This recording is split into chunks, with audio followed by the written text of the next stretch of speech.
so yo urwego ruvuze ngo ikiganiro gikureho ntabwo ari kukigira privé kuko kivuze ngo gikureho bashaka kujijisha ukakigarura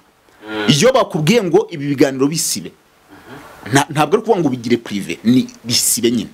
aho muri Amerika na Canada ntabwo John ari kubyanga bamukwitiye proposal ngo ati hano ibintu ni sawa icyo ibyo bibiri niki uzabyikoresha muri Uganda mu gihe turi gutegura ibintu nawe tuzahita tuzamukana bikaba ariyo mpamvu se byavuzwe yagwa kimara kwambuka Uganda ko unyubaha nka mama wawe cyangwa se nka papa wawe kuri iki kintu.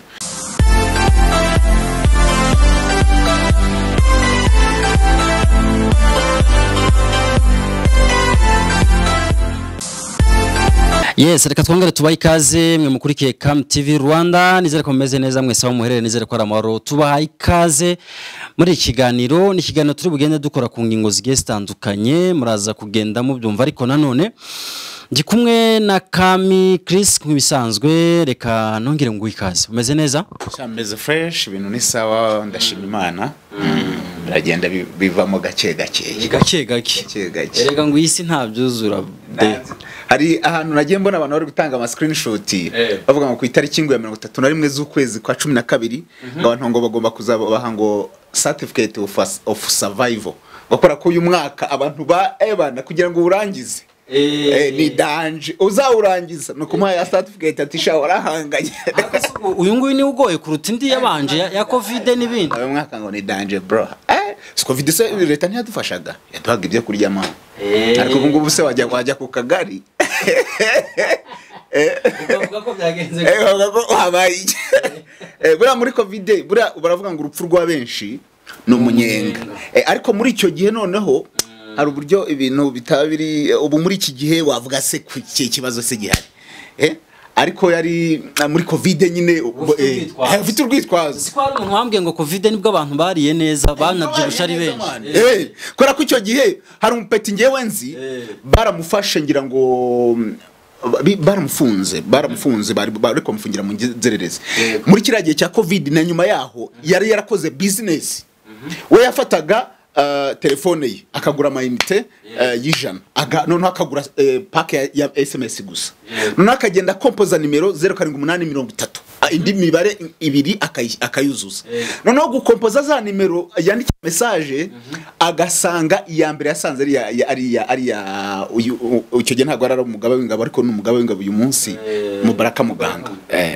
agenda kompoza n'izindi zirimo ba Anje niki akabandikira ati ubuzima bumeze nabi mwanguriye se kora ko icyo gihe abantu bose bari bazi ko ibibazo bihari man uwo mpeti Mubaraka agendaga Mubaraka muhayise nkantimiri n'abandi urumva nimero za 8230 nizabantu bakomeye nizabantu bakomeye noneho uwo yandikiye agatifute n'umunyarwanda ufite ibibazo agahita nta no kubaza none umupeti cyaje kuba urumva ari muri covid birarangira noneho icyo gihe ngo mu hafi 700 ku nshuro ya mbere yaguza amanite y'ijana ahita agiwabo arabaho amafaranga niki ahita abona ko ari business agiye nararangije arabwatire nogera gura di mainite none kumbi urumva yagendaga zigira randomly izatekereje hakaba ari umuntu none yandikira nk'inshuro nk'eshatu akabati ariko inamba ko ihora inyandikira bwa mbere yaramuhaye ariko bwa kabiri bwa gatatu kabase uyu muntu none babantu nyine bakomeye bavuga ati ibintu hari ukuntu bidasa neza ti umuntu umunyarwanda ejo naramuhaye uyu munsi ya namba kubw'amahirwe make yandikira namuhoranye cyo gihe ari yari yungije Dani Munyuza yari umuyobozi wungirije wa polisi amwandikiye asanga ibyo bintu kwa kundi nyine abayobozi bavugana uyenduka mugatisha hari umupeti uje unyandikira w'umunyarwanda ariko amaze kunyandikira nka kangahe none yikuta kuri namuhoranye itavuga ati iyi namba abaza mugenzi ati iyi namba umupeti bahita bamushaka basanga yaramaze kugira abashuti babiri ngagiye kugira ka office ngurazigrade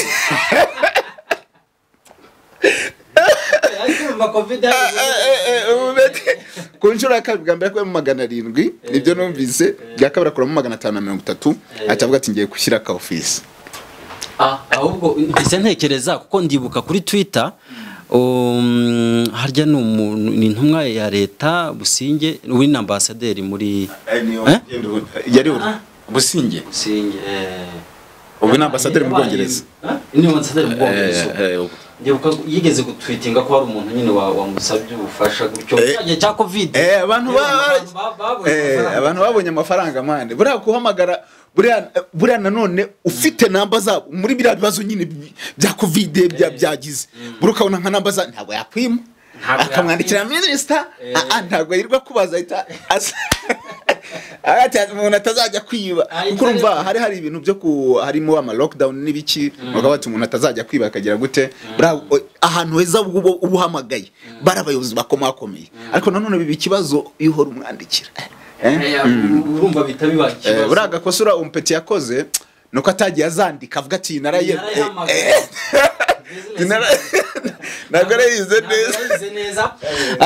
reka tugaruke ku ngingo zitandukanye nkuko twabivuze muri introduction ubushize twakoze ibiganiro nka bibiri ni inkuru imaze iminsi irimo gucicikana ku mbuga nkoranyambaga igaruka kuri Sabe igaruka kuri Clara igaruka kuri Yago igaruka kuri John igaruka ku bantu bagiye batandukanye bari muri iriya saga ariko makuru kugeza uyu munsi mfite nuko ngo Clara ikiganiro yakuyeho aravuga atashwida nanjye ibyo bintu natangiye kubibona ku munsi w'ejo abantu benshi bagenda babigira urebye n'ikiganiro cyari kimaze gusa n'ikizamuka cyari kimaze kugira hafi views 400 ubwo mperukira so mu buryo bwo gucuruza rero cyari kiri mu kazi mu buryo bwo gucuruza ariko muri groupe tubanamo bari bagisharinzemo ba Clara nagikanzeho bamaze kuvuga ngo cyasibwe gikanzeho mbona ikiganiro kiriho ariko kiri privé ni nyiracyo cyo wakigize private haso hari abantu rero nagiye mbona sinzi Sabe ne wakiripotinze kuri YouTube abandi bati ni urwego rwa gisibye harabavugaga hari context ebyiri ati ni urwego runaka rwa gisibye abandi bati ni urwego runaka rwa musabye ngagisibe rwa kimusibishije ariko buriya iyo hari ikintu tujya tugira hari ikintu tujya abanyarwanda tujya twitiranya yenda ntabwo twese ndaza no kubigarukaho ntabwo turagira ubumenyi cyane muri ibi bintu bya social media tumenye uko bikora kugira gute kwanga umuntu ngo yakuripotinze ntekiza ko umuntu adashaka kubyuka mu gitondo ngo ndakuripotinze ko YouTube nayo ni ikigo cy'ubucuruzi ntabwo ari amafaranga batanga y'ubuntu gusa ngo avuye mu gicu nabo bari gucuruza so yo ureze umuntu rero ukamubwira uti ukavuga ati kiganiro shaka ko agikuraho utanga facts utanga impamvu kuko muranaburana iyo byanze muraburana bagira urukiko so Sabe rero ntabwo biragoye ko ari kuvuga ngo ikiganiro arakiripotinze kubera ko nta kiganiro cye ntuzakoresheje nta mashusho ye ndavuga ngo aramuteresha strike YouTube gikureho cyo nicyo cyambere cya kabiri nta bintu byo kuvuga ngo n'ubwambure burimo cyangwa se iby'intambara cyangwa iby'abana avuga ati yenda umuntu ari gukoresha amashusho y'abana mbese nta kintu na kimwe kuko ni content creation YouTube ifatana kuko YouTube nta nubwo uri kumva ikinyarwanda ntabwo kumwe ngo ngewe ngo bamfashe ibyo ntabyo YouTube izi iyo ikireba ibihari kavuga ati ibyo turi turabona byujuje ibyo twebwe dukenera so ntaye ikindi kuvuga ngo ni urwego runaka rwa gisibye ntabwo bishoboka ikigo YouTube ni ikigo cy'abanyamerika ribu police mbese urwego rwari rwose mu Rwanda badafiteho uburenganzira na buke bwo gusiba ikintu wa postinze kireka umuntu ufite uburenganzira bwo gusiba ikintu wa postinze ni YouTube bwayo cyangwa se wowe no kuvuga nuwajya nyine muri email ya just email yawe kireka rwa rwego rwagukanze ngo batizana iyo email bakayinjiramo ariko ntekiza ko ibyo batabikora noneho indi context hari no kuvuga ngo bakimusibishije so yo urwego ruvuze ngo ikiganiro gikureho ntabwo ari kukigira privé kuko kivuze ngo gikureho bashaka kujijisha ukakigarura iyo bakubwiye ngo ibi biganiro bisibe ntabwo ari kuvuga ngo bigire privé ni bisibe nyine ari urwego rero rwagize rwavuze ngo ikiganiro kigire wagisiba ntabwo cyangwa se uko abantu batakibona oya ntabwo man izo uzabaza abantu benshi bagiye basabwa gukora ibiganiro runaka barakubwira ngo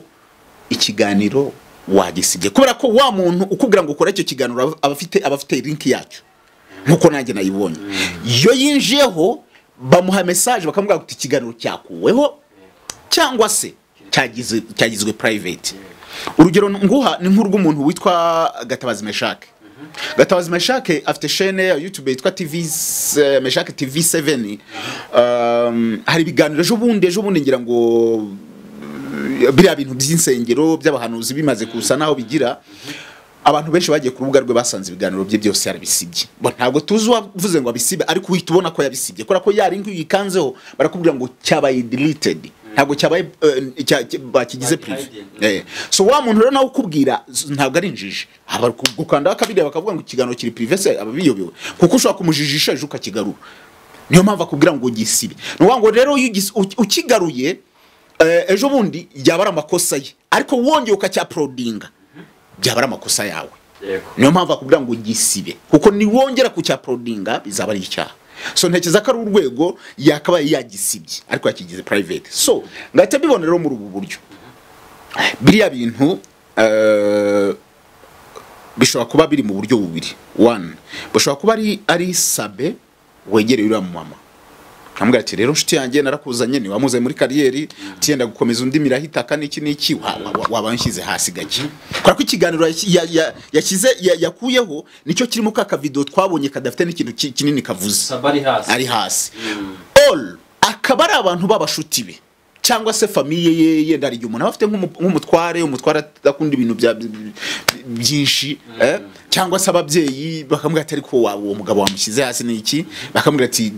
niba utwumva nk'umubyeyi iyo umubyeyi akubwira ati niba unyubaha nka mama wawe cyangwa se nka papa wawe kuri iki kintu. So nawe ashobora kubwira ati rero video uri kwandagaza undi muntu cyangwa se nk'umugabo akamubwira ati uriya n'umugabo mugenzi wanjye kumwandagaza kuraho icyo kiganiro yenda akagikora. Gusa hari byanga bikunda hari abamubwiye ngo gihiding ariko batari mu urwego, ntabwo ari urwego kubera ko urwego ntabwo bamubwira ngo gihiding, bamubwira ngo gisibe. Reka turebere hamwe uyu munsi Sabe etarimo, urumva yakominikana na Clara? Birashoboka. Sabe ashaka kuvuga ati urumva video zisa n'iziri gutrendinga za Murungi ni video ziri kwa ya mbere yabaye kwa Clara, ni nawe wasemba ibi bintu. Yego. Uretse ko ngewe mu byo ndeba ntabona ko ari nawe wari uri inyuma y'ibi bintu. Clara we yazanye nk'umuntu w'umukozi kugira ngo abanza arebe gake ukuntu ibintu biza kugenda, hari abandi bari behind the scene. So bwa kabiri Sabe rero ashaka kuvuga ati abantu bafite video zanjye ni babiri, ni Clara ni na Yago ngo wenda abazizanye ni babiri. Nayikoze ya video yanjye mukagenda muyikoresha muri abantu 100, nshatse mwese nayibakurishaho nta numwe mpamagaye nabatera strike mwese. Rero Sabe ibyo bintu arabizi byanga bikunda, umuntu ukoresha YouTube imyaka ingahe byarabizi. Ashaka kubwira Clara akamubwira ati noneho wowe kuraho icyo kiganiro, unahamagara abantu bose bagiye wenduka mu amafaranga, umwe ati unahamagara abantu bose bagiye bazishyiraho, noneho niba byanga ngewe ndakwishyura ubatere strike kuko ni channel yawe bagiye bagikuraho. Akahera kuri uwo nguwo yenda kubera ko uyu munsi batari muri leta nziza n'umuntu witwa Yago kuri Yago nyina bo sinzi ko azabisolvinga. Gusa nanone hari amakuru yemeza ko bigoye kugira ngo Sabe n'umuntu witwa Yago bashwane burundu. Birumvikana ntabwo byorosha, ariko nanone kugeza uyu munsi reka twibaze ngo ese ko ikiganiro wenda gikuweho cyangwa se kigizwe private, reka tuvuge wenda ko kizaguma kiri private kubera ko kiri private, birafasha Sabe? Biramufasha. Buriya hari kuvuga abantu bafite evidence. Sabe afite abana babiri bari gukura bari kugenda bakura. Buriya ibi bintu biravugwa birangire ejo hazindi saga irangire, ariko ikintu cyitwa internet bro irabika bya hatari. Ngewe nigize nkora ikiganiro ku mupastor, ngira ngo nize bikubwira ku mupastor umwe wo mu Rwanda, arangije arampamagara nari nagikoze cyane amaze no kurebwa cyakimaze kurebwa hafi n'30 nadi ndimo mukoraho to operation nkore ya mbere ngira gute. Noneho namukoze operation ya mbere ndi kumuvuga bisanzwe arabireka. Noneho bwa kabiri nza guhamagarwa n'umuntu ari kumbwira ibyi ati pastor nanjye yangize gutya nabyo ikiganiro arakireka. Ni nacyo cyari ibyo bibiri nabyo byari byanarebwe cyane. Noneho icya gatatu yaje urumva nge namuvuzeho ibyanjye nk'umuntu wamukoreye, haza n'umuntu none wamukoreye ari mu Kristo n'iki, ibyo ntacyo byari bitwaye kuko nta evidence yari ihari, twese twari kuvuga gusa. ariko byari byarebwe 30-50 buryo we aza kumpamagara ariko mbwira ati Kame biriya bintu se mwavuze niki noneho kubyo uriya mu Kristo yari yambwiye hari byo nge ntari navuze ampamagara agiye gusa n'usobanura kuri bya bindi wa mu Kristo yavuze atarabeshya niki nanjye ubwo mpita mboneraho ngenda mubaza amakuru niki kumbe rero yabayemo ntabwo namubwiye ko ndi kubirikodinga ariko nawe nk'umuntu mukuru ko namubazaga sindi urukiko sindi iki kuganira amasaha 3 uhita wumva ko umuntu ari kukubaza nk'umunyamakuru ndangije ikintu kitagize ntago iwe yambwiye ngo nturi coding nanjye sinamubwiye ngo sindi kuri coding twaraganiraga ariko azi neza ko ari kugana nanjye nk'umunyamakuru kandi akavuga ku bintu nari navuzeho ndangije ikiganiro nacyo ngishyira hanze kimaze kurebwa cyari kimaze nk'amasaha 4 kimaze kurebwa n'ibihumbi ngira ngo 12 nagiye kumva ko nagizeho hafi nka saa 2 z'ijoro saa 6:30 z'ijoro nagiye kumva numva umunyamakuru w'umushuti wanjye ariko ukora muri bintu bya gospel arampamagaye ninjoro saa 6:30 arambwira ati man Chris ati ko twaburanye sinambwira ati musa ndahari umuniga twa tumaze igihe tutavugana ati ndahari niki ati none se mwana ati ndi kumwe na pastor pastor uwe ahitambwira pastor yarambwira ati Kame urashaka kunsenyera umuryango ari kurira no muntu w'umugabo mukuru bo sinari mpari wenda ngo mbone ngo ari kurira ariko ton yavugiragamo numvise nyine wagira ngo ari ndamubaza ariko ntabwo nyenize mvuga umuryango wawe navuze wowe ni kanisa arambwira ati impamvu mvugango gusenya umuryango wanjye abana banjye ni bato ibintu babivuze biri ku rubuga rwa internet bizagira gute hazashira umwaka n'iki abana banjye bakure ibiyenda bizarangira ariko abana banjye niyo ntazaba ndiho bazareba bavuga ngo papa bamuvuze niki ati mbabarira ukorera abana banjye yambwira ati ngewe n'ubundi sanzwe mba muri media korera abana banjye so niyo mpamvu rero nari nkubwiye ngo kuri Sabe ashaka kubikora already byararangiye ariko bari abana be baracyari bato ariko bazakura nibakura bazabita bavuga ngo papa yirwaga agira guta papa yasimukaga imikoki papa bla ugasanga rero abana ryapfunwe n'abantu baba bari kumwe bavuga ati wewe papa ni n'umusambanyi papa yirwaga yasimuka ibipangu papa ugasanga rero ariko kuzabivuga icyo gihe akabona inkuru zamuvuzweho ariko nta video umwana avuga ati papa n'ubundi yabaga muri media baravugaga n'ibidahari niki ariko hari video so mbona ko rero Sabe ako kantu ashaka kugakora already ntacyo ari gukuramira kuri we ntacyo ari kuramira nonaha ariko kuri kugiye kizaza hari byo abari kuramira kandi byinshi bati noneho Sabe birashoboka ko yaje none watangiye no kwihorera niko bavuga kwihorera ntekeza ko atakwihorera asibisha ikiganiro cyangwa avuga ngo musibe ikiganiro kora se no kwihorera gute none se ubwo usibishije umuntu nkuru ya breakinze Sabe nta burenganzira Sabe nta mbaraga afite zo gusibisha ikiganiro kuko ntibanagisibye kiri privé biriya bita bigaragaza ko ari ubwumvikane Sabe afite ubushobozi nk'undi munyarwanda wese kwegera undi muntu mukabagaininga mukavuga ati ariko this and that shaka kunkora ibinanye nkagukorera ibi ariko aciye mu nzego zikamubwira ati kiganiro kigize privé Sabe ntabwo akoresha inzego ndi kuvuga aramureze areze Clara inzego zigategeka Clara bakavuga ati mu gihe turi kubikurikirana bukigize privé nitubona nta kibazo uzagisubizaho izo nzego nuvuga ngo ntabwo ari kuvuga ngo ikiganiro ngo kuko kanaka yareze none se mu nzego tuzi zifata imyanzuro mu nzego tuvuga ngo izi ngizi zanzuye ribu ntayirimo na polisi ntayirimo n'urukiko ariko ntabwo ugera mu rukiko utaciye muri ribu ariko izo ngizo ntabwo icyo gihe kubera impamvu y'iperereza ribu ishobora kuvuga ngo wowe wa muntu wakora ibi buhagaze gato cyangwa se ya video ya public nibigizwe private kugira ngo iperereza rigire gute rikomeze ariko ribu uremera ko ifite uburenganzira bwo kubwira aba YouTuber bose kabati umuntu wese ufite aka video ka Clara sorry ka Sabe nagakureho kandi twazikuraho twese ribu iyo statement ntayo yatanze Hanyuma niko bimeze. Iyo statement ngomba gutanga nari gucandukiriko we. Oya ribu se usuvuze ribu nikora nyine igenza ibyaha. Ribu iragenza mu kugenza rero bashaka kuvuga ati abantu bose babe babigize mu gihe turi kujya. So ribu ntabyo yavuze. Ntabyo yavuze. Ikintu ribu murangira yavuze yaravuze ngo abantu bari gukurira kwiza cyangwa se bari gusharinga ibintu bya yago yari yavuze. Ariko kuri bya sabe ntacyo murangira yabivuzeho avuga ngo wenda dukureho ama video. Kuyikurishaho rero Clara nubundi ahandi hose zirahari zuzuye.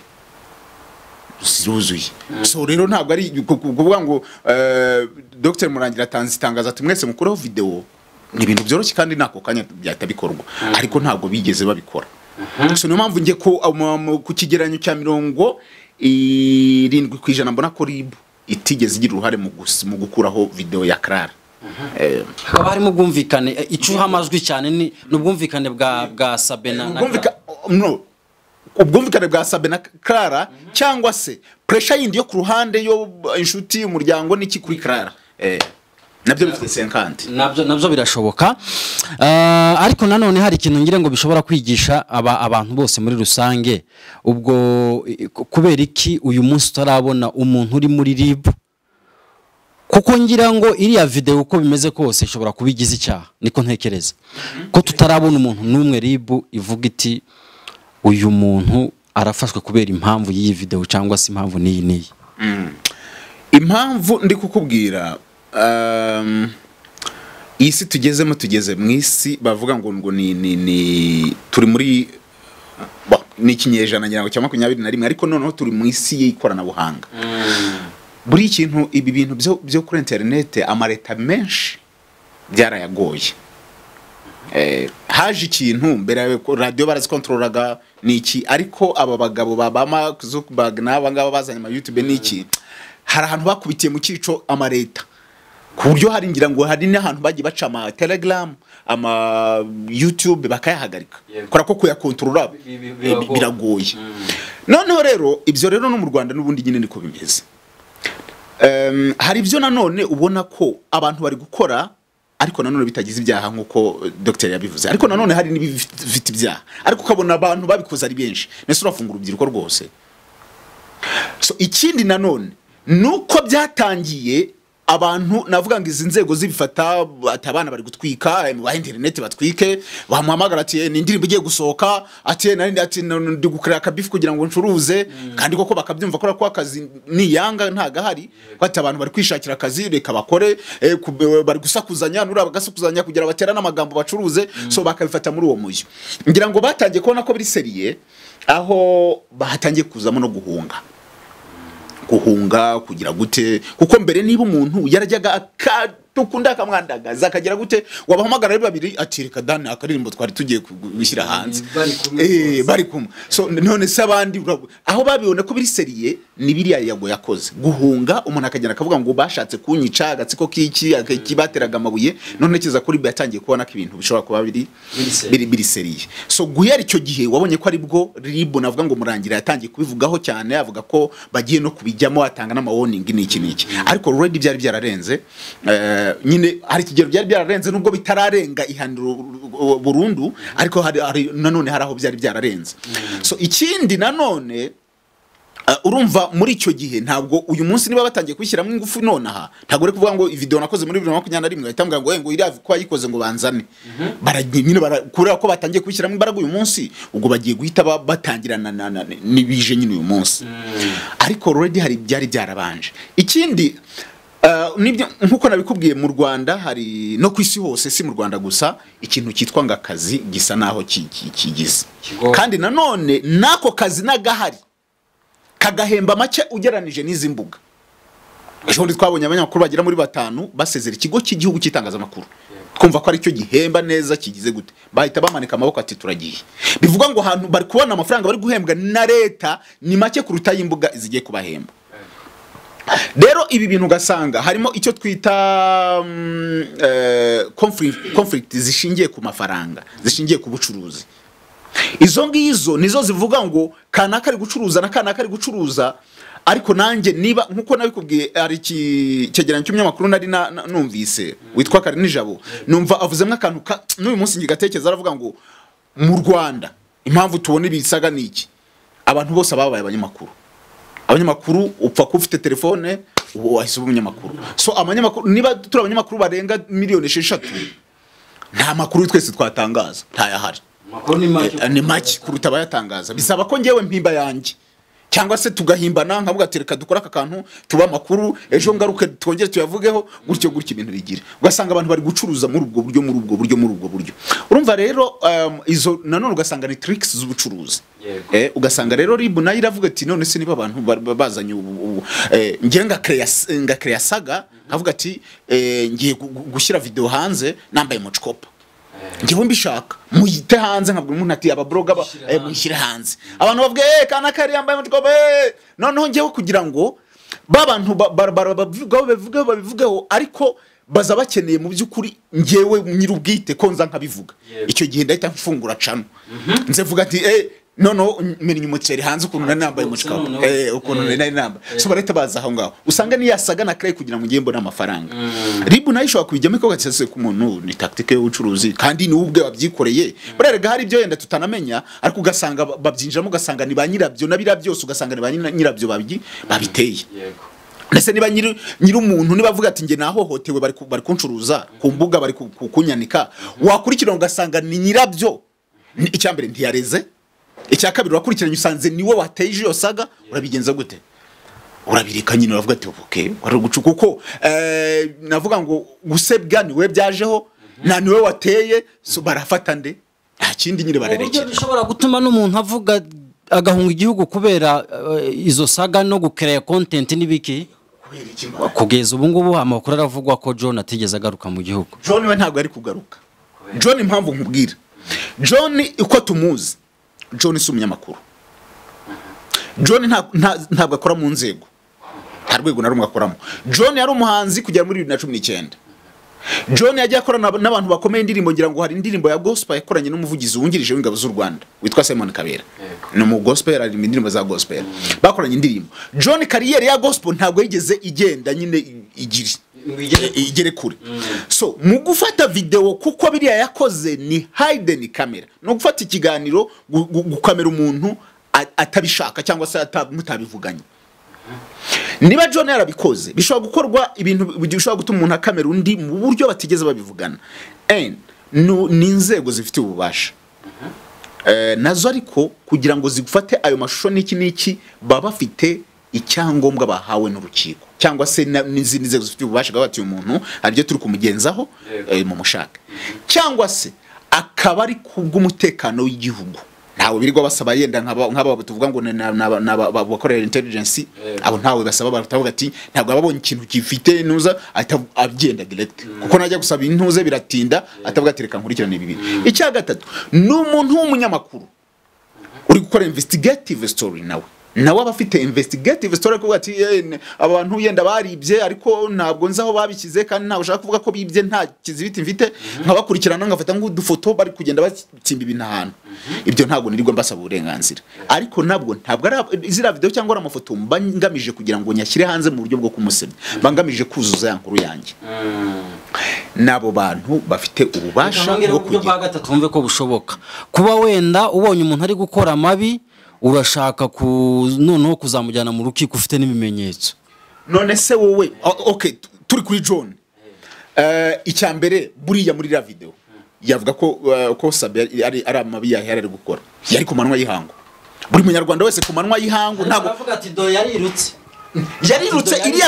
iriya video ahubwo buriya uziko Sabe ashaka no gutsinda John bageze muri kiko akavuga ati nge nirukanze kuko John yari umuntu ashaka kungirira nabi wabihakana ute? John yavuga niye icyambere ni kumanwa ntabwo avuga ngo umuntu yaraje kwiba yari kumanwa yihango. Icya kabiri umunyarwanda wese afite uburenganzira bwo kujya ahantu hose ashaka mu Rwanda. Icya gatatu ntabwo yaraje mu nzu yawe yaraje iwawe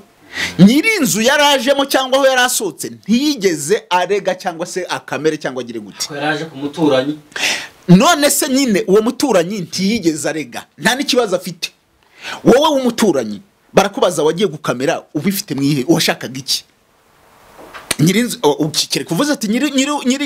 umuturanyi nawe wambwiye ati ndebera ariko nanone yakubwira ati ndebera kubera iki mureba ubwo icyo gihe mwavuga impamvu ngo mushaka kumureba ubwo wavuga ko wahunze iki kandi uri kumwe mutari kumwe na John wenyine hari nabandi ubwo bose bashaka kugirira nabi yego avuga ati ngewe abantu none se Sabe yavuga ati cyambere nari mvuye gusura umuntu uwo muntu nawe arahaka gateri rwose yaraje kunsuhuza ikindi wibuke bivugwa ko ibikoresho bya Sabe byabikobwa muri rurarugo Sabe ufite uburenganzira bwo ati ngewe nari ngiye kureba uko kamera yanjye n'iki yenda n'iki ibikoresho byanjye babiri hariya n'iki cyangwa se arako twari dukeneyemo cyangwa se cyangwa se uyu mukobwa dusanzwe dukorana content harizo dukora twapanze nk'izo kubyina n'iki nari ngiye kugira ngo dukora aga script tuko tuzakora content noneho nyiri uwo nguwo bari baje kureba nta kibazo bifiteho nta na kimwe wowe w'umuturanyi ufite ikibazo cye Sabe arashaka kuvuga ati aba bantu bambonye ndi hano sinzi bazo bari bafitanye naba bashaka kungirira nabi nanjye kiza amagara yanjye erega baravuga ngo n'umugabo umwe ngo ni ntaza kuvuga izina ariko n'umuntu ukomeye uzwi mu mateka y'isi yaravuze ngo umunyamakuru mwiza umugabo baravuga ngo n'umunyagitugu bamwita Mussolini Benito Mussolini yaravuze ngo umunyamakuru mwiza su wapfuye sinufunze unuko bavuga ngo ngaho utastanga makuru ngo icyo gihe ngo niki niki aravuga ati rero umunyamakuru ahari abanyamakuru bavuga ati ntacyo nzapfe ndi gushaka inkuru none waza kuvuga ati umunyamakuru mwiza ntago ari wapfuye nta nubwo ari ufunze kuko yo wapfuye Sabe rero nashaka kuvuga ati rero bashaka kuvuga ati ko wirukankaga kandi wenda navuga ati nari gutanga evidence gute banyishe wagomba kwanza kubanza gukiza amagara ukabona nta kindi ni amagara none se yo bamwica Sabe rero ahubwo John nibyo ndi kuvuga ngo John yarafite impamvu zo guhunga ngewe ahubwo nari nanabibonye kare ko John rwose atagaruka ikindi cya kabiri video yayifashe muri ubwo buryo ndi kubwira bw'amakosa icya kabiri yenda yayifata akanayibika cyangwa se akavuga ati yenda nayifashe nyohereza madamu we kwa nabonaga hari ibyo ndi gukeka kuri Sabe n'iki nayihaye madamu we aho ni sawa ndiyayihaye madamu we icya kabiri hari izindi channel za YouTube ziri mu Rwanda ahitamo izo zose arazirenga ari n'amaradio n'amateleviziyo niba arashaka ko kumutamaza avuga ati yenda n'ugwisoma abagabo tuvuga ko yabikoza ashaka abagabo gwisoma abagabo YouTube urebye mu Rwanda u Rwanda rutuwe abaturage kugera kuri isaha ni miliyoni 13 bivugwa ko abantu bafite smartphone bagira ngo bamaze kugera muri miliyoni 3 none bamubwira ati niba kuko arashaka kwigisha abagabo ntabwo ari uburyo bari gukoresha niyo mpamvu iyo hagiye kuba ikirori runaka kiri ku rwego rw'igihugu bavuga ngo dufashe televiziyo cyangwa radio runaka kubera ko iyo radio ushobora gusanga umuntu adafite smartphone ariko afite ka radio ka Sonitec so barakubwira ati rero uburyo bwiza bwo kwigisha abagabo b'igihugu cyose ntabwo bwari ubwa YouTube kuko YouTube ntabwo ari iberebwa cyane mu Rwanda wari kujya kuri radio na televiziyo ukavuga uti yenda ngiye kuri televiziyo Rwanda ati rwose nshaka kubera ko nshaka kwigisha abagabo si televiziyo y'igihugu se yabura umunyarwanda wese ati nshaka uyu mugabo rero nagize nshaka nigisha ntabwo televiziyo yaguhoma oya nyine impamvu kubera kitawumuha kubera ko nyine babona ko ibyo bintu ari gukora bitari fe cyangwa wenda ari no guhishira umunyarwanda oya none se ubu nabambere umunyarwanda kubera iki none se ubwo ngubwo none se guhisha umunyarwanda kubera iki tubona RIB nk'urwego izane igakora screening abantu bibye bakekwa so uwo Sabe rero niyo mpamvu nyine nkubwira ngo ibintu yari gukora byari biri mu makosa option yonyine yari afite yari yo guha umudamu wa Sabe cyangwa se na nyiri ubwita akamubwira ati umusa reka ibintu bipowe cyangwa se akanabiha n'umugabo wa Ngwino cyagana magarasi iyo famille uko ari ebyiri kavuga ati wowe Sabe zana na madamu wawe Ngwino zana n'umugabo wawe bakicara hanze kavuga ati rero ngiyewe nanze kuba kabati uyu nguyu n'uyu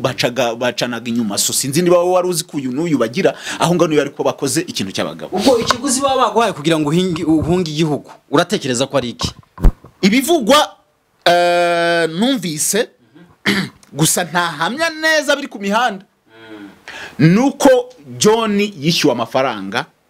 ntaramenya umubare ariko ni menshi 50 se oya harayo ayo 50 nta nubwo cyari ikiguzi na amafaranga Clara yamuhaye nk'ishimwe kubera ko amuhaye video ariko nanone nta nubwo ari Clara wayamuhaye harahandi yaturutse bareba ikiganiro cya mbere nabivuzemo so uyu munsi nuza John baramubwira ati tugiye kukwishyura amafaranga uze mu gihugu cya Uganda tugwe air ujyeho uvuge ibisobanuro by'ingiye byari uburyo bw'ubucuruzi ariko nanone ntabwo cyari cyo kiguzi gusa kubera iki Yago urwego yaragezeho ntabwo rwari uko kuvuga ngo mvuye mu gihugu kwa ko buriya umunsi Yago agenda cyangwa se muri la minsi agenda ntabwo ari wo munsi biriya yarafite ibibazo bikomeye kuruta mu minsi ya mbere myaka inavuga kuko ngira ngo hari gihe ari juste icyo gihe cy'inkuru zaba Brenda niki zari zararangiye zaranataye agaciro muri kiriya gihe ntabwo ari kuvuga ngo ari uhunga ntabwo ari guhunga muri kiriya gihe yari guhunga mbere impamvu yahunze niki Sabe Yago mu minsi ishize twagiye tubona kiganiro cya mbere aho stinze umuntu witwa Safari aza anamwita umufatanya bikorwa mu kiganiro cya mbere navuze ngo Safari agiye kuzajya agaragara hano kuri chaîne inshuro nyinshi atubwira byo hanze niki Safari ni umuntu wabaye mu bihugu Canada na Leta Zunze Ubumwe za Amerika benshi bakanavuga ko afite ubwene gihugu bwaho Safari afite company yigisha ibintu mbese yo guhugura n'iki no gufasha abantu kugenda hanze n'ibiki ikindi abana be na family ye ziba muri ibyo bihugu Safari akaba ari mu businessman uri kwikorera kubaka inzu ari kubaka muri Uganda kubaka no mu gihugu cy'u Rwanda so bamaze kuganira buri wese nk'urubyiruko rwose aramubwira ati ariko buriya aho hanze nazageraho gute kuko buri rubyiruko rwese ubajije 80% ibikorwa mu Rwanda niyo abakora muri ministeri kwamubwira ati kukomeza akazi ka ministeri kwaza kabaho imyaka yose no kujya Amerika cyangwa Canada yahitamo kujya muri Amerika cyangwa Canada Yago nawe rero nawe ari muri include muri urwo rubyiruko aramubwira ati harana hagira nte hariya ikintu cyitwa visa ya Amerika mu Rwanda ndetse si no mu Rwanda gusa ngira ngo uri kwisi hose gisa n'ikigoye ariko nanone cyoroshye gute cyoroshye ku muntu ufite ubushobozi Amerika ntabwo ifungira abantu ahubwo ivuga ngo uyu muntu naza uza umutima wo gutaha azabaho gutesa uyu muntu ntagiye kumutwaro n'iki buri gihugu rero ufite amafaranga yawe ufite bagaragaza ko uyu muntu nta kibazo n'iki uragenda ugasura kongera ngo Amerika igira ubwoko bwa visa burenga muri 6 noneho muri ubwo bwoko bwa visa Amerika igira harimo nubwo umuntu ashobora kugenda agiye gusura ariko akerekana amount y'amafaranga afite bank statement ariko none ukerekana n'imitungo ifatika bakati umuntu koko aje gusura amezi 2-3 umwaka ariko uyu muntu nta kibazo azagira ariko nanone n'umuntu umeze neza iwabo so kuri Yago ibyo ngibyo nta byara afite ariko nanone bikavuga ko Amerika yuramutse ufite umuntu ugutumira ugu invitation ubaye umwene gihugu ukaba ufite n'undi muntu ugusutena muri ubwo buryo akagwa bank statement akaguha icyaka kwishingira bitabyoroha Safari ramukubitiyo diramuga ati rero ntagufasha ko Safari ibyo ngibyo byarabifite nuko afite means zose zafasha Yago kugera muri ibyo bihugu by'inzoza ashaka Safari yari kubaka mu gihugu cya Uganda arangije aramutumaho ngira ngo bantu banje kujya gufungura Yago TV muri Uganda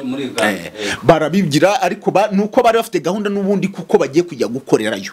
ntabwo ngo Yago TV Uganda ngo umunyamakuru yari afite nta wundi munyamakuru ugize ubona ashyira avuga ngo nshyize umunyamakuru wa Uganda stili yari we munyamakuru kandi ari mu Rwanda bivuga ngo yari afite gahunda yo kuvuga ngo ngiye kuzajya makora ari habiri ariko noneho aza kubona bya bindi aravuga ati kugira ngo ibintu bita byihuta n'iki mbona n'udusupport n'igiki reka nge Uganda mbanze ngire gutyo abantu bamba attention then n'udufaranga twaba diaspora tubone mpite ngenda amaju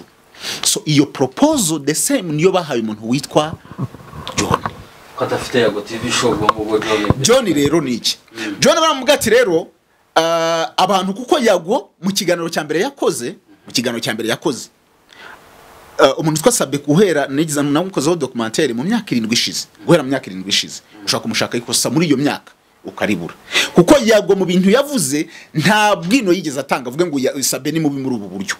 ngasenye ngo nta mbese nta proof yari afite noneho ikintu yamuvuzeho gusa yaravuze ngo Sabe antwara abatumirwa ibyo ngibyo buri muntu wese ashobora gukora kandi nanone sino kumutwara abatumirwa ahubwo nibyo bintu nakubwiye ngo yamakuru ari menshi yamakuru ari make abayitangaza ari benshi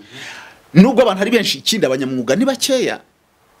babantu bareba wa munyamwuga ko bari bajya gushakira amakuru Sabe rero bari bamuzi nk'umuntu w'umunyamwuga so usanga rero abantu benshi bahita bajya kuri wa wundi none niba umuntu ari gucuruza kundusha bitavuga ati umuntu ngomba kumukorera icyo twita cyberbullying kugira ngo mwangisha abantu ngire gute then niba abantu bamucike babone iki banzeho icyo kigomba kugikoresha ariko ntabwo ari kugikoresha nta proof so Yago mu byo yavuze nta proof yari afite yarakeneye proof umuntu wari uyifite yari John. So bagomba kugira indi proposal bamuha kugira ngo John nayo kuko kumubwira ngo yenda tuguha 2,000 ntago byatuma hunga u Rwanda ngagiye kwishyira muri bira bibazo. So mwagomba kumuha indi proposal yumva ko nawe ari ikintu kiramba, ari ikintu kirambye. So propose hari kuko ibyo bintu ntago muzahora muri bimuha kuko inkuru niba yarangiye bushaka kumubwira ati inkuru yawe yararangiye turangizanye, ariko mubwira ati nubundi ubuzima ntabwo bumeze neza John, ngwino tuguhayo ngayo no kuba uri muri Uganda niki then tugushakira akazi maju aho muri Amerika na Canada. Ntabwo John ari kubyanga, bamukwitiye proposal ngo ati hano ibintu ni sawa, icyo ibyo bibiri niki uzabyikoresha muri Uganda mu gihe turi gutegura ibintu nawe tuzahita tuzamukana. Bikaba ariyo mpamvu se byavuzwe Yago akimara kwambuka Uganda ko ashobora kuba yanageze Canada. Bavuze ko agiye kujya muri Uganda, agiye kujya muri Canada nawe ubwa mu kiganiro yagiranye na TV10 baramubajije se ko byavuga ko ugiye kujya Canada. Yaravuze ngo baramubajije suzagaruka mu Rwanda, aravuga ngo rega ngo ushobora no kutagaruka, batambwira ngo ariko ngo by the way ngo byavuze ko ugiye kujya ngo muri Canada. Aravuga ngo naho najyayo, nyine bivuga ngo byaravuzwe ari rumors ariko hari akanunu kabyo. So ako kanunu nako ngako gari ku muntu witwa Safari. Kari ku muntu witwa Safari. Hanyuma se nk'ubu ngubu tubirebere hamwe wenda ubu ngubu Safari ko numva asa nkaho ari ubihagarariye byose. Ubwo Safari Yago yateka Safari guhita ajyana na John. No. Yago ashaka kumubwira ati ngewe mfashiriza uyu muvandimwe. Sibyo kubera ko Safari nawe hari inyungu abifitemo. Inyungu abifitemo ni iyi. Barese bamwamamariza ze. Hari ahandi wari wabona yamamaza se kandi nawe umuntu uri gukora kubaka amazu akeneye umuntu mwamamariza. Niba ari kubaka amazu ama apartment mu Rwanda akeneye umuntu mwamamariza kugira ngo babantu kuko za apartment z'abanyarwanda bahari bazibamo usanga zibebwamo n'abantu baba diaspora bava muri ibyo bihugu baje nko gufata akaruhuko mu Rwanda. So abo ngabo nibo batagetinza, abo ngabo rero ntago nta handi babikura kuri zambuga. Ibyo ngibyo rero nawe nk'umuntu uri gukora business akeneye abantu bamwamamariza. So nawe kugira ngo bakwamamarize nawe ufite ikiguzi ugomba kubaha. Icyo ngicyo rero ni icyo ngicyo kubajyana mu gihugu cy'inzozi zawe nawe bakagufasha kugera ku nzozi zawe. Birumvikana ukomoje kantu k'imbuga noneho nibuka audio imaze nk'iminsi 2 numvise umuntu ari kuvuga ati nyamara uwo mukobwa muze kumureba neza ntabwo afite nyashi nk'izanjye ateye neza kundusha. Ndabaye se uwo muntu uri kuvuga ngo ndateye neza kumurusha kandi ubusanzwe umuntu agomba kuvuga ko ateye neza cyane. Ngiye ku mbuga nsanga ni Muyango wabivugaga ubwo yakomozaga kuri video ye imaze iminsi iri hanze bivugwa ko ariye ariko we yaje guhakana ko atariye. Sinzi nibiyo nkuru warayibonye. Iriya video ngiye nari maze icyumweru ngira ngo nibonye ni video garagara nk'umuntu w'umusore ari kurya umwana muri za mvugo zacu zubu ariko uwo mwana ntabwo agaragara. Icyakora hagaragara icyo bavuga ngo ni haga amataye ni agaragara. Amataye rero ntabwo wamenya ngo nayandi. Nese wamenya ko ari ayandi. Umuntu uzi ubwambure bwa Muyango ni umugabo we. Yenda nabandi bajama bagiye bamurya mbere. Uretse ko ntabonzi ariko niba bahari ubwo nibo bamuzi. Kurebera mu gutyo kumuzi nyine mu mwenda ukavuga uti nyamara gute wabwirwa ubu kuri iki gihe urebeye ku kibuno wabwirwa n'icyo umukobwa kubera ko impamvu ya ejo bundi nagikuramo uzamenya uzamuzi umukobwa ufite ikibuno kandi mu byukuri nta nacyafite cyangwa se wa mukobwa unagifite ubyibushye bari kugenda biyambara nk'abajama agasanga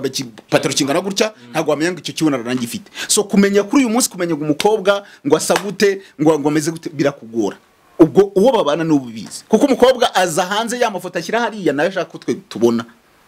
Ntabwo mu byukuri ushobora no gusanga atari we kuko hari igihe ugana n'umukobwa ku mbuga mwajya guhuruka ni wowe ukabona ukaboneze wabaye munini niki ko nabona gasuri inzobe cyane nkabona mpamvu wenda Muyango yabivuze nuko azi ko wenda we muri byose ntacyo akoresha yabiyo artificiel wenda wabwirwa n'iki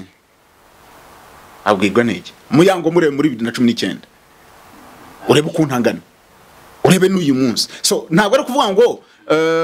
ngo iriya video sinakwemeza ngo niye kuko mu byukuri agize ariko none sinanahakana ko atayiye kuko nta kimenyetso nyine gihari. Mbese uriya muntu si Muyango ni na Muyango naho kuvuga ngo Muyango nuko yabivuze biriya nyine ni defense niki ikindi ushobora no gusanga atari nawe mu byukuri na kugira ngo bivugwe gutyo ko video imaze igihe ari Muyango wabikinnye kugira ngo habezeho attention yo kugira ngo bigire gute, cyangwa se ukanasanga ari muri babandi tumaze iminsi tuvuga abo basabe niki yenda wakoze nkako kanakabwa umuntu ati muvuge ko ya video ya muyango mwe mumvuyeho gato kugira ngo abantu basa n'abamuretse baburire kuri iyo akabwira nka muyango ati vuga ko iyo video yawe cyangwa se mu disc teo cyane abantu babanditse abantu babanditse ariko ibi bintu byo gushyira ama video hanze ndabona icyumweru kimwe kanaka ikindi bimaze kuba too much mu Rwanda ariko nanone mu buryo bumwe no bucuruzi. Ikindi cya kabiri nuko ntekereza ko ngewe icyo mpamya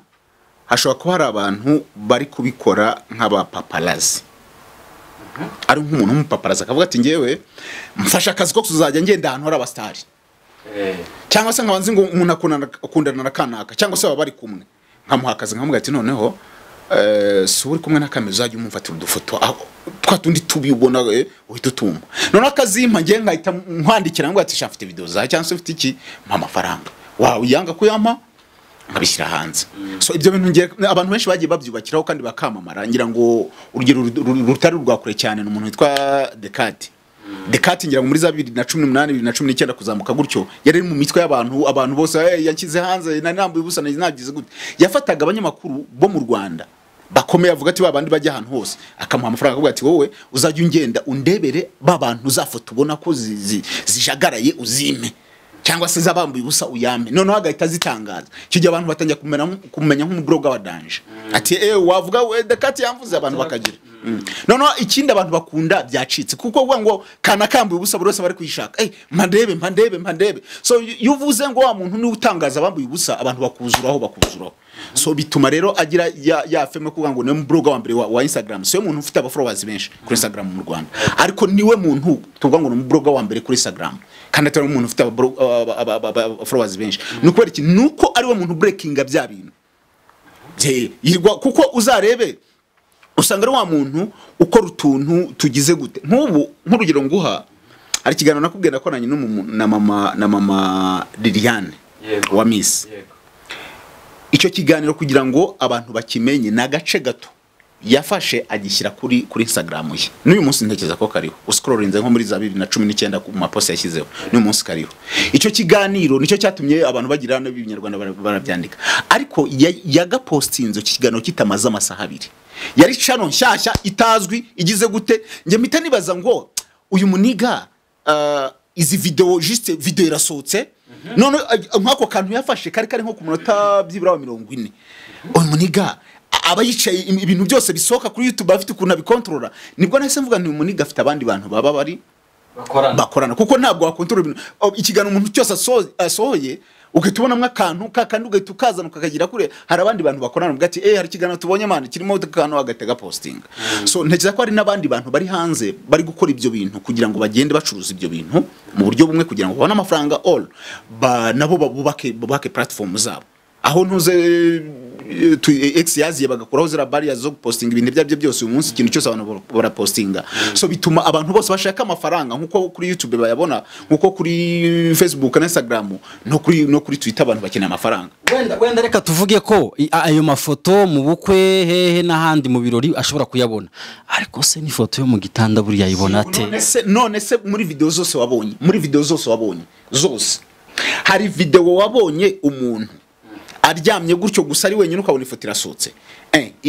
mpere nkoko ya Jihad byagaragara ko ari umuntu bari kuvugana ukajya kuri iyo ya Muyango bigaragara ko iyo bivuga ko ari ya Muyango bigaragara ko ari umusore bari kubikora ukajya kuri yo kane gakobwa k'akamisi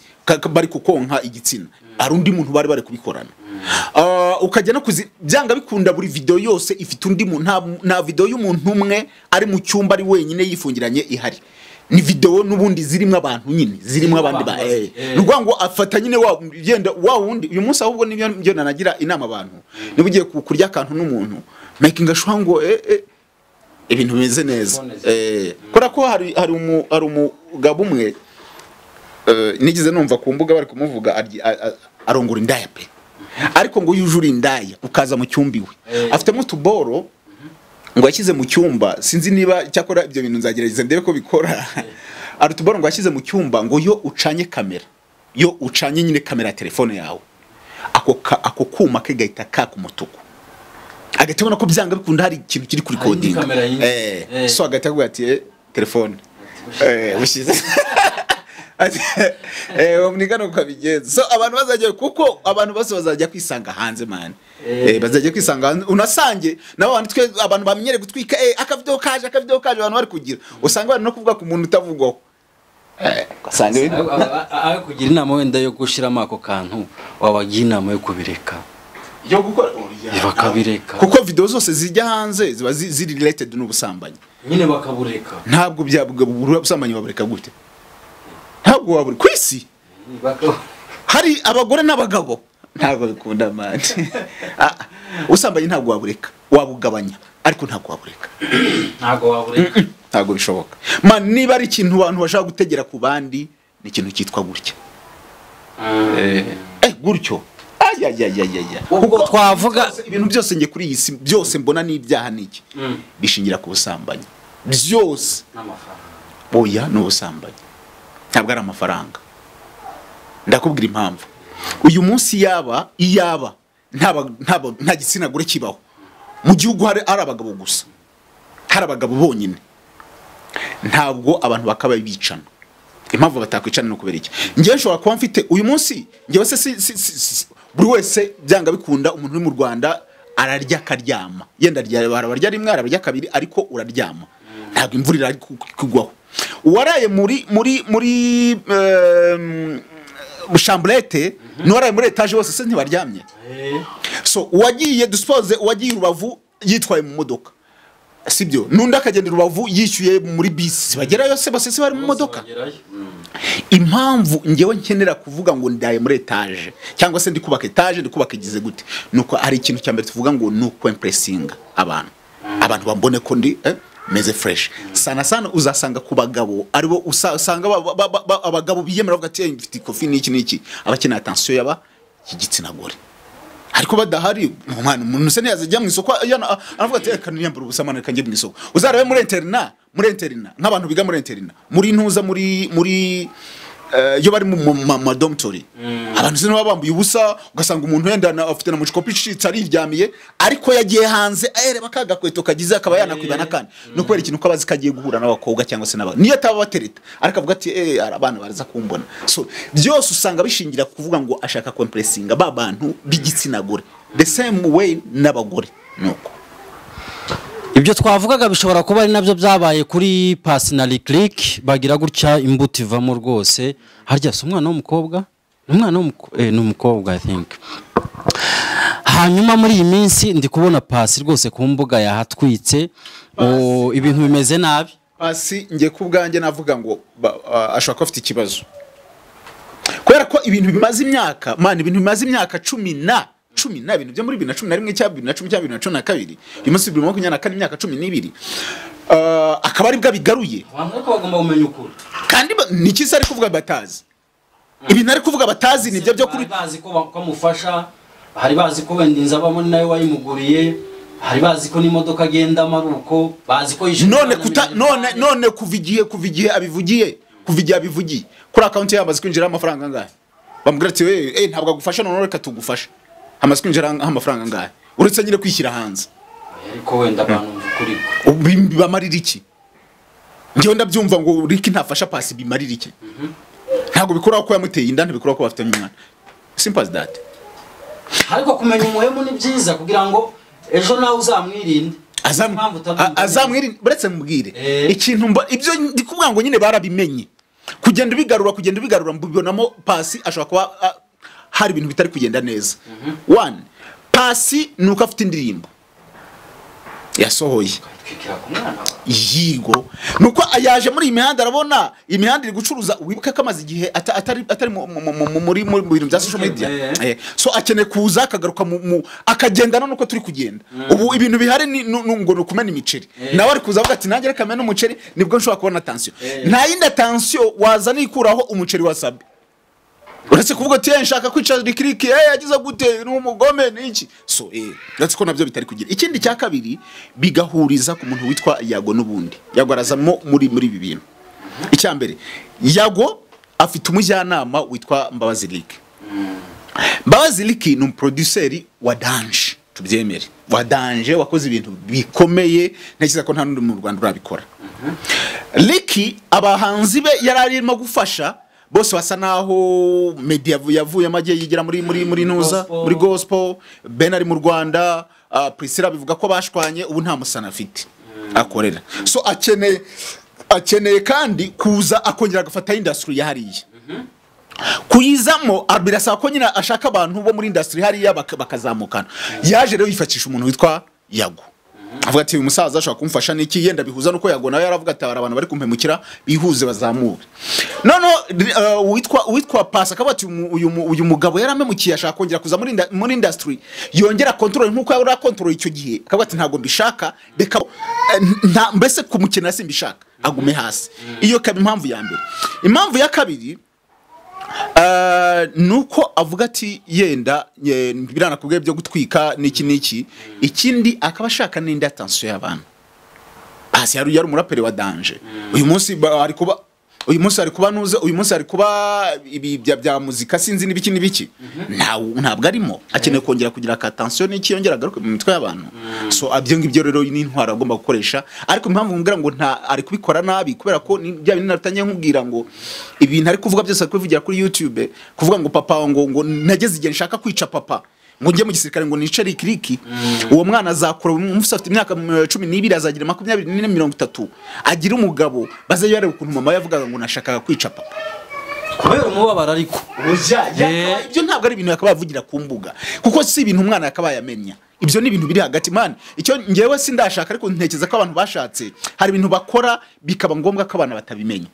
kuko umwana hari ibyo adashobora gukontrola. Kandi icyo gihe azabyumva mama waje yandashaka no kuzaba adahari umunsi ntago wamenya uko ibintu bigenda, ngo anamusobanurire. Azahita avuga ati papa man, usanga umwana akuranya agahinda. Pasi avuga ko atifuza ko umwana we azagira igikomere nk'icyo yagize, ariyo mpamvu arimo kubivuga. Kimutera ahubwo nibwo ari kukimutera, kubera ko umwana azakura asange mama we ibintu yabyaga akorera ku mbuga biteye ubwoba,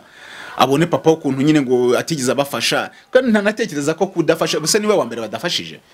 hari n'ababihakana bakazabemera yenda bamaze gukura. Ariko kugira ngo wemere umwana nk'umufasha, afazari wamuhakana nyine ukamuvuga ko atari uwawe. Ubu se man kuvuga ngo ntuza, hari ibintu twebwe tugira. Ubu reka ngurugero rumwe, umuntu witwa Diamond sivuga ko papa batabafashije. Wigeze wumva mama we agenda Diamond afite n'izina rya Danje, agize gute mama we yenda nta nicyo gisaba papa we niki? Urumva ibintu Diamond afite mama we anabisigara bivuga ko ari mu manager we mu bintu bijyanye n'imitungo. Mama we byazamutunga imyaka n'imyandiko nabuzukuru, nta kikeneye kuri papa we. Wigeze wumva ajya kuri kamera, bafite bo n'ibitangazamakuru bya Danje ndabashaka no kuvuga isi yose ikumva. Wigeze wumva ajya kuri kamera yandagaze avuge ngo umugabo wamye yagize gute wigeze ubyumva? Uretse Diamond we wabivuze akavuga ati papa nigeze amfasha. Yes, na papa warabivuga. Yego, ariko mama we ko ari umuntu nyine usa nkaho atanabarizwa no mu muryango. Mama wigeze wumva agenda hari akavuga ngo nageze ku rwego ngo ngira gute. Uretse Diamond wabivuze. Papa mama wigeze wumva ajya imbere akavuga ngo ngiye kugira gutya. Yenda nyamara buriya abaganga bavuga ko kugira ngo ukire igikomere no kugomba no kukirata. Buriya wasanga mama we ufite igikomere kuruta n'ubivuga. Oya, ntabwo ari ibintu suko ko mama watabizi, kuko Diamond nabivuga ngo ntabwo yabirose bayarabibwiwe. Niba yarabimubwiye ariko ashaka ko yarabimubwiye amaze gukura. Kamubwira ati rero impamvu turi kumwe gutya hano kubera ko papa we ariko ntabwo yigize ajye, kuko ibi ari kubibwira ntabwo ari kubibwira Ricky, ari kubibwira nyine abashungerezi. Tuvuga ko turi abashungerezi, nuko umushungereza nyine tukumirwa nyine nta kindi. Kandi buri ikindi ntabwo bivuga ngo umugabo ngo bizavuga ngo Ricky ngo ntazaje umugore wundi azamubona bana. Ikindi Pasi agomba no kwibuka, nta rukundo rwigize rubaho hagati ya Ricky n'umuntu witwa Pasi muri icyo gihe. Icyambere Ricky yari umuntu wa Danje,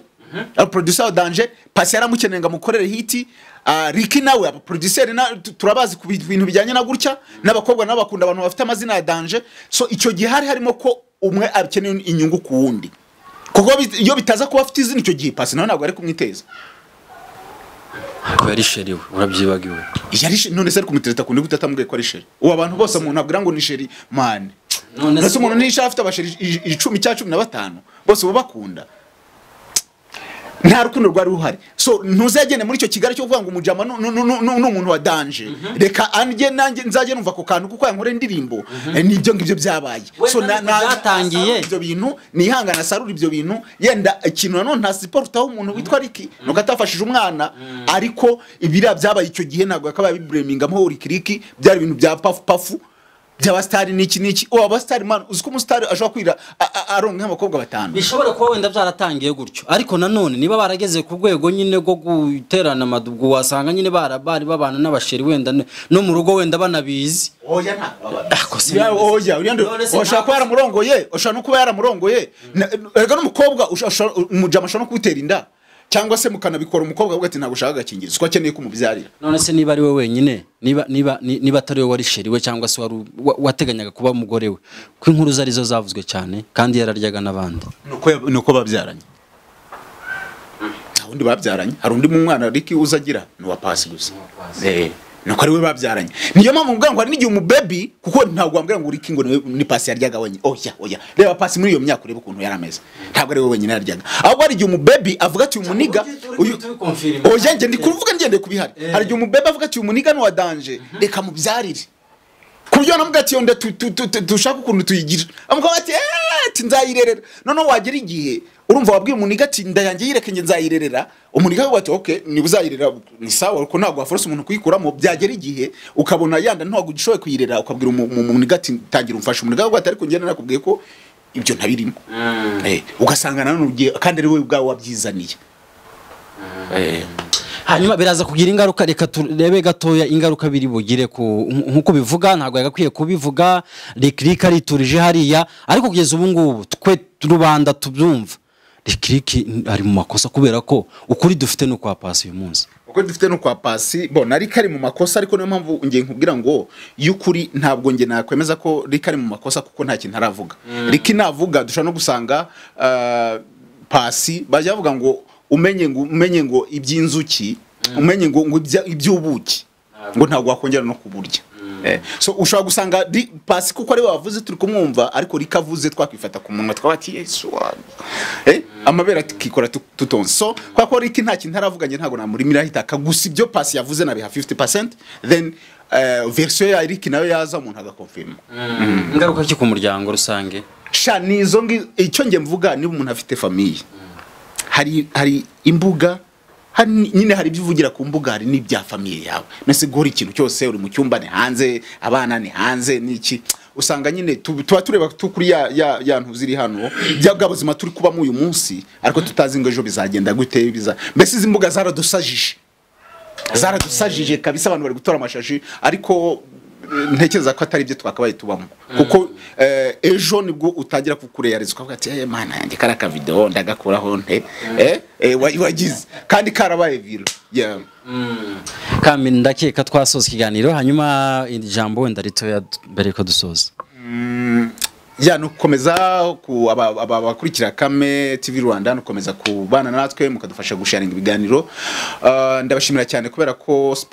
support mugenda muduha, burayo mureba ikiganiro mukagisharinga mukagitangaho comment, bura n'ubufasha bukomeye muri kuduha. Nawe utarakora ka subscribe gakandeho, nta kindi bisaba rwose no kwiyandikisha mu muryango wa Kame TV Rwanda, natwe tuzamuke kugira ngo tuzaye duhora hano nyine kuko mbese mudahari ntitwaba duhari, ariko muhari biba ari byiza cyane. Arakoze cyane Kame Chris, reka tumushimire. Ndashimira n'abantu bose twabanyaberwa umusozo w'ikiganiro, mwakoze cyane. Hanyuma twiteguye Silver mu mezi make, birashoboka cyane badufashe kabisa. Tuzayibona tugize subscribe 100, tugiye kugera mu 42. Haracyarimo akagendo birumvikana, ariko amezi asigaye nayo birashoboka ko umuryango ushobora kwiyongera vuba bigashoboka cyane. Abantu nagiye mbona abanyandikiye kuri WhatsApp, hariho nimero ya MTN aho ngaho niho umuntu ashaka kunyandikira, bagiye bambwira ati sha bigano bya ndabikunda ngenda nabisangiza abantu kugira nabo bakore sabu. Hari umuntu wandika impamvu ako message kagize, uwo muntu yanditse ariko nyine ubona ari ukuntu wandika ikinyarwanda ukabona yanditse nk'amagambo 10 mu nteruro imwe, ukabona nyine yenda kwandika hari ukuntu biri kumugoramo ariko akandika. Noneho ukuntu yavuzemo ngo nakoze sabu saka sabu kaise kashimisha namwe mukore sub nawe mukore ka sabu sabu no gukanda kuri ako kantu kanditseho subscribe nusanga harya ubugasigaye ari umutuku oya ngubu no mukara yo ukanze subscribe kaba oya kajya kuba nk'umweru mukona ubu bakagize umukara niba kakiri umukara ntabwo urakanda harya umuntu mugakanda sabu yarayikanze akongera agakanda akabakoza ni subscribe so ukande niba kakiri umukara ugakande ukande naho kukazogera kandi so all kugira ngo uzajye ubona ubutumwa mu gihe cyose dushanize ikiganiro kuri iyi chaîne murakoze cyane rero reka mbashimire ibihe byiza